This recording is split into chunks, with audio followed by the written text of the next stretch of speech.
ഇനി പ്രവാസ ലോകത്തെ വാർത്തകൾ നോക്കാം. ഇന്ത്യൻ പ്രവാസികൾക്ക് വിമാന ടിക്കറ്റ് നിരക്ക് ഇനി തവണകളായി അടയ്ക്കാം. ആകർഷകമായ ഓഫർ പ്രഖ്യാപിച്ച് എമിറേറ്റ്സ് എയർലൈൻസ്. ഇനി മുതൽ ടിക്കറ്റ് തുക മുഴുവൻ ഒറ്റത്തവണയായി നൽകുന്നതിനു പകരം പ്രതിമാസ തവണകളായി അടയ്ക്കാനുള്ള സൗകര്യമാണ് എമിറേറ്റ്സ് എയർലൈൻസ് ഒരുക്കിയിരിക്കുന്നത്. പ്രമുഖ ഇന്ത്യൻ ബാങ്കുകളുമായി സഹകരിച്ചാണ് എമിറേറ്റ്സ് ഈ പുതിയ പേയ്മെന്റ് സംവിധാനം അവതരിപ്പിച്ചത്. എമിറേറ്റ്സ് നെറ്റ്വർക്കിലുള്ള രാജ്യാന്തര തലത്തിലെ 140ഓളം കേന്ദ്രങ്ങളിലേക്ക് യാത്ര ചെയ്യുന്ന ഇന്ത്യക്കാർക്ക് ഈ പദ്ധതി പ്രയോജനപ്പെടുത്താം. എമിറേറ്റ്സിന്റെ ഔദ്യോഗിക വെബ്സൈറ്റായ emirates.com വഴി ടിക്കറ്റ് ബുക്ക് ചെയ്യുമ്പോൾ യാത്രക്കാർക്ക് തങ്ങളുടെ ബഡ്ജറ്റിന് അനുയോജ്യമായ രീതിയിൽ തവണകളുടെ കാലാവധി നിശ്ചയിക്കാം. 3 മാസം മുതൽ 36 മാസം വരെയുള്ള ലളിതമായ പ്രതിമാസ തവണകളായി ടിക്കറ്റ് തുക അടയ്ക്കാനുള്ള സൗകര്യമാണ് എമിറേറ്റ്സ് ഒരുക്കിയിരിക്കുന്നത്.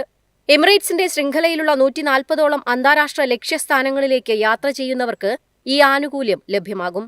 ഇന്ത്യയിലെ പ്രമുഖ പൊതുമേഖലാ സ്വകാര്യ ബാങ്കുകളുടെ ക്രെഡിറ്റ് കാർഡുകൾ ഉപയോഗിച്ച് ടിക്കറ്റ് എടുക്കുന്നവർക്കാണ് ഈ ആനുകൂല്യം ലഭിക്കുക. State bank of India, HDFC bank, ICICI bank, Axis bank, bank of Baroda, HSBC, IDBI, IndusInd bank, Kotak Mahindra bank, RBL bank തുടങ്ങി 12ഓളം മുൻനിര ധനകാര്യ സ്ഥാപനങ്ങൾ ഈ പദ്ധതിയുമായി സഹകരിക്കുന്നുണ്ട്. ബുക്കിംഗ് സമയത്ത് പേയ്മെന്റ് ഓപ്ഷനിൽ കാർഡ് വിവരങ്ങൾ നൽകുമ്പോൾ തന്നെ EMI തിരഞ്ഞെടുക്കാനുള്ള സൗകര്യമുണ്ടാകും. News desk MyFin TV.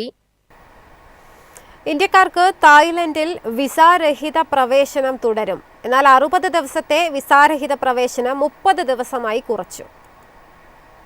ഇന്ത്യയിൽ നിന്നുള്ള സന്ദർശകർക്ക് 30 ദിവസത്തെ വിസാരഹിത പ്രവേശനം അനുവദിക്കാൻ തായ്ലൻഡ് മന്ത്രിസഭാ യോഗത്തിന്റെ തീരുമാനം. നേരത്തെ ഇന്ത്യക്കാർക്ക് 60 ദിവസം വിസയില്ലാതെ തായ്ലൻഡിൽ തുടരാൻ അനുമതി ഉണ്ടായിരുന്നു. എന്നാൽ ഇക്കഴിഞ്ഞ മെയ് മാസമാണ് ഇന്ത്യയടക്കം വിവിധ രാജ്യങ്ങളുടെ 60 ദിവസത്തെ വിസാരഹിത പ്രവേശനം നിർത്തലാക്കാൻ തായ്ലൻഡ് മന്ത്രിസഭ നീക്കം നടത്തിയത്. ഇതേ തുടർന്ന് ഇന്ത്യയിൽ നിന്നുള്ള വിനോദസഞ്ചാരികളുടെ എണ്ണത്തിൽ കുറവ് രേഖപ്പെടുത്തിയിരുന്നു. ഇതോടെയാണ് ഇന്ത്യക്കാർക്കുള്ള വിസാരഹിത പ്രവേശനം പൂർണ്ണമായും നിർത്തലാക്കാതെ 60 ദിവസത്തിൽ നിന്ന് 30 ദിവസമായി പരിമിതപ്പെടുത്താൻ സർക്കാർ തീരുമാനിച്ചത്. തായ്ലൻഡിൽ എത്തുന്ന വിനോദസഞ്ചാരികളുടെ എണ്ണത്തിൽ ചൈന, മലേഷ്യ എന്നീ രാജ്യക്കാർ കഴിഞ്ഞാൽ ഇന്ത്യക്കാരാണ് മുന്നിൽ. നിലവിൽ ചൈന, മലേഷ്യ എന്നിവിടങ്ങളിൽ നിന്നുള്ളവർക്ക് 60 ദിവസം വിസയില്ലാതെ രാജ്യത്ത് തുടരാൻ അനുമതിയുണ്ട്. ഇന്ത്യയ്ക്കു പുറമെ ക്രൊയേഷ്യ, ബൾഗേറിയ, സൈപ്രസ്, മാൾട്ട, മാലിദ്വീപ് എന്നീ രാജ്യക്കാർക്ക് 30 ദിവസത്തെ വിസാരഹിത പ്രവേശനം അനുവദിക്കാനും തായ്ലൻഡ് സർക്കാർ തീരുമാനിച്ചു.